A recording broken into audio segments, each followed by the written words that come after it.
السلام عليكم ومرحبا بكم مرة أخرى في قناتكم وصفات شادية المراكشية. في هذا الفيديو غادي نشوفوا كيفية تحضير مقلوبة الباذنجان مع البطاطس والقرنبيط أو ما يسمى في المغرب بالشفلور أو بعض الدول الزهرة، والباذنجان هو الدنجال في المغرب.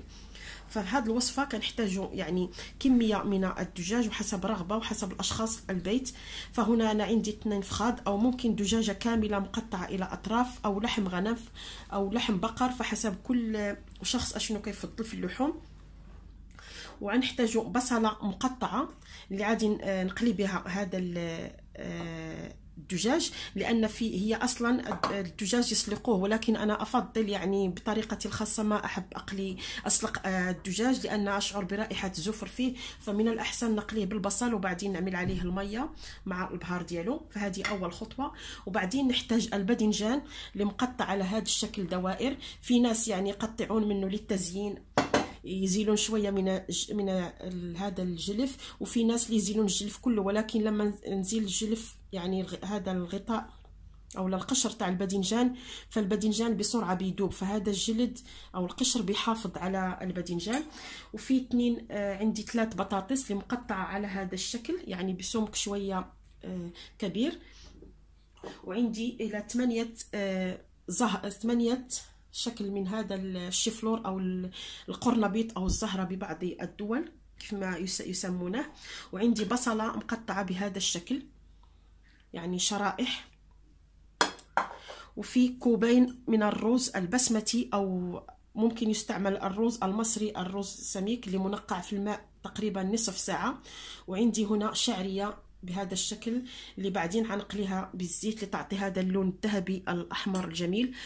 وعندي هنا 2 ملاعق متوسطة الحجم اللي هو الدهن الحر النباتي، وهذا ممكن يباع في المحلات الشرقية أو محلات الأتراك، ولكن أنا بحضره بالبيت. فممكن ناخذ الزبد أي نوع نباتي أو حيواني وبعدين نغليه على النار لحتى يصير لونه ذهبي ويروح منه كل المية، مع كمية ملعقة زعتر مع تقريبا 250 جرام زبد. بعدين يغلي تقريبا ربع ساعة، بعدين نصفي الدهن من الزعتر ونتركه بالثلاجة ونحافظ عليه، وكل ما نحتاج نقدر نستعمله. وعندي هنا بهارات، فعندي بهارات يعني حب اللي حنسلق بها الدجاج لما نقليه بالبصل فنعمله مع المية الدجاج. وعندي وهذه البهارات هي كمون، قعقلة اللي يسمى في المغرب أو ما هو بالهيل بالدول العربية، وفلفل أسود البزار وقرفة، وهذا الفلفل اللي هو نسميه احنا في المغرب بالسيبيسة، وفي ورق الغار، وفي قزبرة يابس، وفي بهارات هنا اللي مطحونة الفلفل الأسود والكركمة والقرفة وكمون وقزبرة ناشف، القزبرة ناشف والكمون، فكل إلا القرفة نصف ملعقة والفلفل الأسود نصف ملعقة يعني صغيرين، وهادو صغيرة ملعقة يعني على قياس ملاعق شاي، فكل واحدة منها ملعقة إلا القرفة والفلفل الأسود نصف ملعقة. وملح طبعا حسب الرغبة، وزيت هنا قليل يعني اللي غنحتاج لقلي هذا الباذنجان مع البطاطس والقرنبيط او الشفلور. ولكن في ناس يقلنوه بزيت يعني كثير، مثل يعني احنا نقول حمام زيتي، ولكن علشان الصحة وهذا فممكن في ناس يشووه بالفران، لكن انا ححاول اقليه في المقلاة ولكن يعني بكمية زيت قليلة. والآن غنبداو على بركة الله لتحضير هذه الوصفة.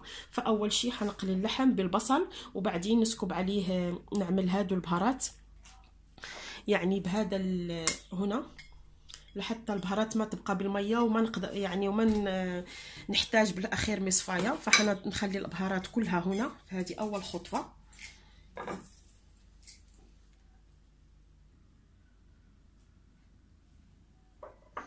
والآن نخلي الدهن يعني تقريبا ملعقة صغيرة إلى ملعقتين دهن على النار، وبعدين نخلي البصل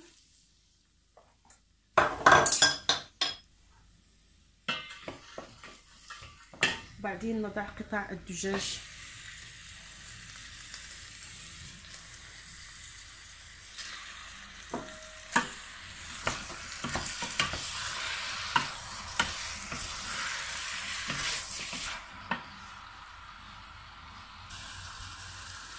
فبعد ما خلينا اللحم مع البصل نضع شويه ملح، والملح بعدين يبقى لبعض الخضر اللي غادي نملحهم من بعد ونخليهم يتقلى لحتى يصير الدجاج نحصل على لون ذهبي وينشف كل الدم من الدجاج. فانا افضل بهذه الطريقه، فهي تطلع احسن والذ بدل ما نسلق الدجاج اخضر وبعدين نبقى نصفي كل مره نصفي هذه الرغوه اللي تطلع من الدجاج. فهذه الطريقه هي احسن، واعتقد انها حتى يعني صحيه، لان هذا الماء اللي حنغلي به الدجاج حنستعمله بعدين في الرز، فمن الاحسن يروح منه الزفر بهذه الطريقه فهي افضل. والان بعد ما قلينا الدجاج ديالنا حتى تنشف الدم، هانتوما كيف ما كتشوفوا. فالان غادي ندير عليه الماء تقريبا 1 لتر، نشوف تقريبا 1 لتر ديال الماء، نخوي الماء على الجنب تقريبا لتر، ونخلي هاد هنا دوك البهارات اللي درت، الورق الغار والفلفل اللي هذيك البهارات اللي هي ما مطحوناش، هانتوما كيف ما كتشوفوا. فعادي ندير هكا، واللي ما عندوش هذه راه ممكن يدير البهارات هكا يعني مباشره في الماء، ومن بعد فاش يبغي يخوي الماء على الرز فعادي يصفيه بالشبكه. فهذه هكا صافي، وغادي نغطي على الطنجره ديالي، نغطي عليها ونخليها كتغلي. فالدجاج ما خصوش يطيب يطيب يتفرتت، فتقريبا غادي غير يغلي نص طيبه الدجاج، يعني نص طبخه، ومن بعد غادي نصفيه ونحيدو نخليه على جهه، والماء غادي نحتاجو للرز. والان غادي ندوزو لمرحله قلي الخضر. فاول مرحله غادي نقوموا بقلي البطاطس، ما عادش نقليو الباذنجان هو الاول او الدنجان لانه غادي يكحل لينا الزيت. فاول شيء غادي نقليو البطاطس، ومن بعد نقليو هذا الشيفلور او الزهره، عاد من بعد نقليو الباذنجان. والان غادي نبداو على بركه الله، فما نحاولوا ما نكثروش الزيت. فماشي البطاطس غادي نقليوها حنا ما عادش نقليوها حتى طيب، وانما غادي نقليوها باش تاخذ لنا اللون الذهبي.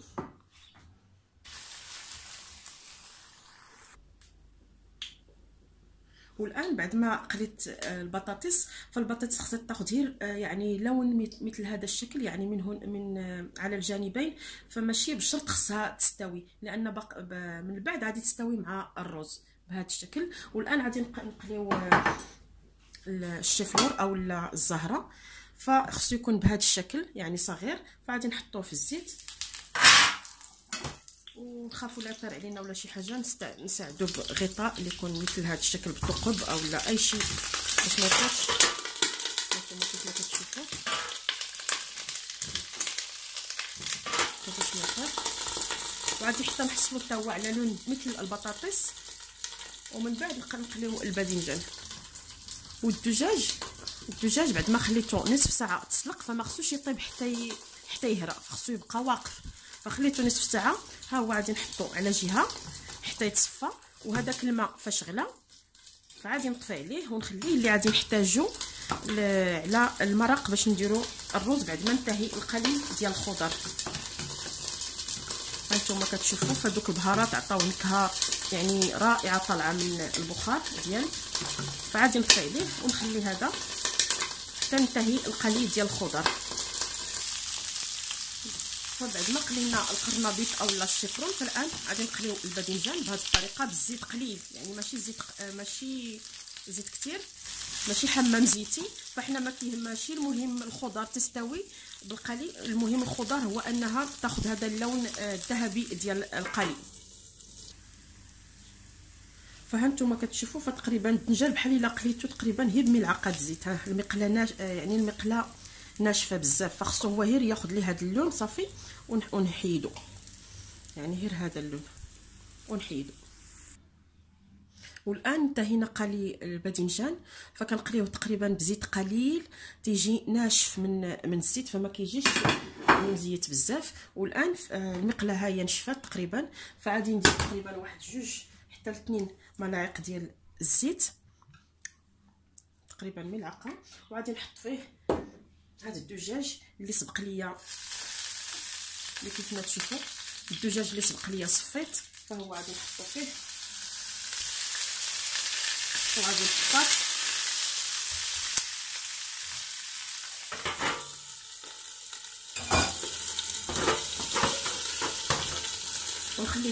نخلي الدجاج غير شويه ياخذ واحد اللون ذهبي.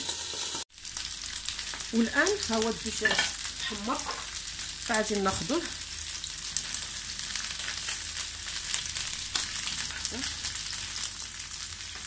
بعد ما خدا هذا اللون الذهبي هانتوما كيف ما كتشوفوا. فغادي ناخذوه ومنين نحيد الدجاج فغادي نحط من وراه البصل اللي قطعت شرائح. فغادي نرمي الان داك البصل شرائح. فانا عندي بصل احمر واخضر، احمر وابيض، فتقريبا غير بصله وحده. يعني حتى هذا البصل خصو ياخذ لون ذهبي، فما نحاولوش نحرقوه. فهانتوما كتشوفوا البصل رائحه جميله. ما كنبقاو هكا عليه حتى تيولي بحال بيولي بيتعسل ولا. المهم ما خصوش يتحرق، انت لا تحرق تيعطي واحد المروره في الاكل.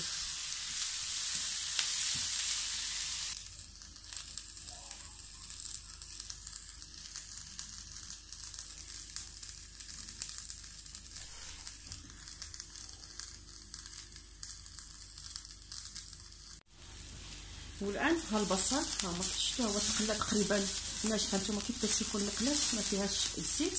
فغادي نخليه على جهه وغادي ندير عاوتاني ملعقه زيت وناخذ الشعريه الرقيقه اللي سبق لي وريتكم في اول المقادير، اللي غادي نديرها واحد شويه تاخذ حتى هي اللون الذهبي. فالحلو في هذه الاكله خص كلشي يتقلى ويكون لون ذهبي. والان هاني خليت هذيك الشعريه اللي تقريبا جهد واحد كاس قليل، وغادي ندير فيهم تقريبا ملعقه ديال الزيت. فهما هاد الاكله فهما في الصراحه تيقليوها في الزيت بزاف كثير يعني. فانا كنحاول يعني ما امكن يعني كنختصر تندير غير سميتو. فممكن يعني حتى في الفران غنتو حيت هاد الشعريه رقيقه فانها بسرعه كتاخذ اللون. فكنحاول نعطيها واحد اللون ذهبي. فممكن ديروا الشعريه اللي شويه قليله، فانا ما متوفراش عندي في البيت فاكتفيت بهاد الشعريه اللي دايره تقريبا بحال الشعريه ديال السفه. فهي غير كتعطي لذاك الروز، مع الروز يكون ابيض ولا اصفر وهي كتعطي داك اللون القهوائي. والان بعد ما حصلنا على هذا اللون ديال الشعريه اللي هو لون ذهبي فعادي نطفيو على النار نحيدوها. وغادي نجيب هذاك الروز اللي سبق لي غسلت ونقعته نصف ساعه. فغادي نرمي على هذه الشعريه. فالنار راه مطفيه، غير انا ما بغيتش عاوتاني نعاود نديرو في شي صحن اخر. فغادي نكتفي هكا حتى يصير هذا اللون كله مندمج. ونخوي عليه هذوك البهارات اللي سبق ليا اللي كلهم مطحونين ونخلطهم مع بعض. والان غادي نجيبو الطنجره ديالنا باش نبداو نرتبو الدجاج والخضر. ومع طبيعه الحال غادي نديرو الملح فما نساوهاش، والخضره حتى هي كل مره ملي كنحيدوها من القلي فكنرشو عليها شويه ديال الملحه غير باش تاخذ داك كما كنقولوا باش تجي شويه منكهه بالملحه. هانتوما كيف ما كتشوفوا. فهاد الرز غادي نخليه دابا انا على جهه، وغادي نجيب الطنجره ديالنا اللي غادي نبداو نرتبوا فيها. الان خدينا الطنجره ديالنا. فانا عندي واحد الاقتراح، فهي هاد المقلوبه. فاول شيء كنديروا رشه ديال الرز، ومن بعد كنحطوا الدجاج، وكنبداو نحطوا في الجناب الباذنجان اولا الدنجال، ومن بعد البطاطس، ومن بعد الشيفلور ولا القرنبيط والبصل، ونديروا الرز، ومن بعد نسكبوا الميه اللي استوى فيها داك الدجاج اللي ما كنضيعوهاش داك المرق ديال الدجاج. ولكن كاينين بعض الاخوات ملي كيبيعوا قلبوها فكتلصق لهم. فكاين عندي واحد الحل فانا جربته وكان نجح ليا مزيان وما بقاتش كتلصق، رغم ان الطنجره هاهي هذه ثقيله، ولو تكون الطنجره ثقيله ولا خفيفه فبعض الاحيان كتلصق حسب النار اللي طلقنا عليها. ولكن عندي انا واحد الاقتراح، فكناخذوا هذا ديال طنجره الضغط اللي يقدر يجينا في ديك الطنجره، اولا نقدروا نطبخوها في طنجره الضغط ولكن ما نستعملوش الغطاء، نخليو الغطاء على جانب فنستعملوا غطاء اخر. فهذه طنجره الضغط عندي، فخديت هذا ديالها اللي هو لاصق مع يعني مع الارض مع الارضيه ديال الطنجره. فغادي ناخذ الدجاج ديالي بهذه الطريقه اللي هو على هذا الشكل، فغادي نديرو على هكا باش ملي نقلبو يعطينا الوجه اللي حنا بغينا. فهو اللي غادي نحط في هذا اللي كنقولوا هذا الكسكاس ولا هذا اللي كيكون في الطنجره ديال الضغط بهذا الشكل. ومن بعد غادي نرتب الباذنجان هذا في طنجره الضغط هكذا. فغادي ناخذ البطاطس وغادي نرتبهم من الجناب من هنا بهذا الشكل. يعني غادي نحط دوره ديال البطاطس من هكا من الجناب، ونحط نرتب الباذنجان. فهانتوما كيف ما كتشوفوا رتبت الباذنجان، ومن بعد غادي ندير هذا الشيفلور اولا القرنبيط من الجوانب بهذا الشكل، والدجاج تيكون هو لتحت. ومن بعد غادي نخوي عليه هكا البصل اللي بهذا الشكل. فهاد البصل تيعطي لهاد الاكله، هي شويه اكله فيها الدهنيات وفيها سميتو، ولكن مره في السنه حسنه، فما عادش نقدروا نديروها دائما لان فيها شويه ديال الوقت. ولكن الا رتبناها وعرفنا كيفاش نطيبوها فما كتستغرقش الا 50 دقيقه. والان غادي نخوي عليها الرز، ومنين نديروا الرز ندير عليه المرق، وفوق المرق تقريبا يكون فوق المرق يعني اقل من سنتيم ديال الماء. والان غادي ناخذ داك المرق ديال الدجاج وغادي نخويه في الجنب.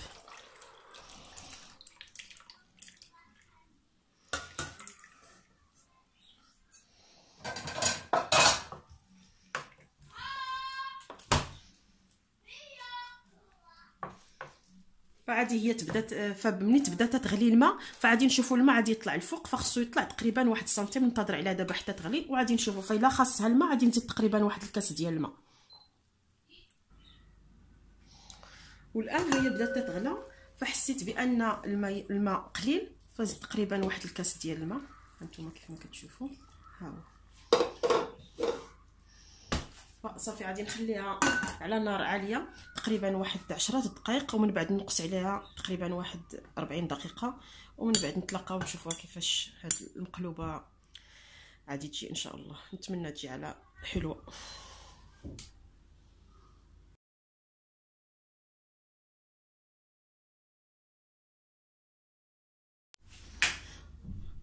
فبعد ما خليتها تقريبا 45 دقيقه هانتوما كتشوفوا ها هو داك الروز ها هو طاب، وتقريبا راه نشفات من الماء ولات ناشفه. وداك الرويزات مع ديك الشعريه تيوقفوا دوك الرويصات من تما كنعرفوا بانه راه طاب، والحجم ديال الرز فتيتضاعف. والان غادي نخليها تقريبا 5 دقائق هكا، ومن بعد غادي نجيب الصحن فاش غادي نقلبها، ومنين نقلبها نخليها 10 دقائق. عاد نجر الطنجره ديالي باش داك الهواء اللي كاين لتحت يطلع الفوق، تنزل بحال شكل شي كيكه ما تلصقش في الطنجره. فحتى هذا من الاسرار ديال هاد المقلوبه. فانا حاولت ندير لكم هذاك الكسكاس. الاخوات اللي ممكن تيخافوا لا تلصق ليهم فراه يستعملوا هذاك الكسكاس، وان شاء الله يعني يحصلوا على نتيجه كويسه بلا ما تلصق لهم. والان بعد ما قلبت الطنجره وخليتها تقريبا 10 دقائق، انا غادي نهز الطنجره ديالي. هانتوما كيف ما كتشوفوا هاهي، يعني ما لصقش ولكن كون خليتها كون لصق اكثر.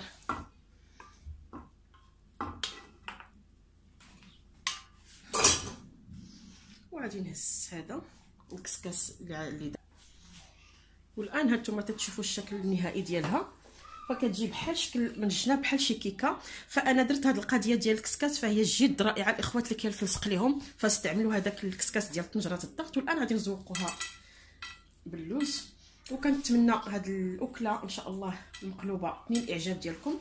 واذا اعجبكم فاضغطوا على زر اعجاب، واذا كنتوا اول مره تزوروا قناتي فاشتركوا فيها لكي يجيكم الجديد مني. وكنتمنى هذه الوصفه تعجبكم وبالصحه والراحه والعافيه. وانا قدمتها كما قلت لكم مع سلطه باللبن والياغورت والمعدنوس هانتوما كيف ما كتشوفوا. فكنتمنى حتى الضيوف ديالي ان شاء الله تعجبهم. والصماق الاخوات اللي ما كيعرفوه ها هو يباع عند الاتراك، فهو تعطي حتى الحموضه. ومع السلامه والى اللقاء بكم في فيديو قادم، واتمنى تنال الاعجاب ديالكم.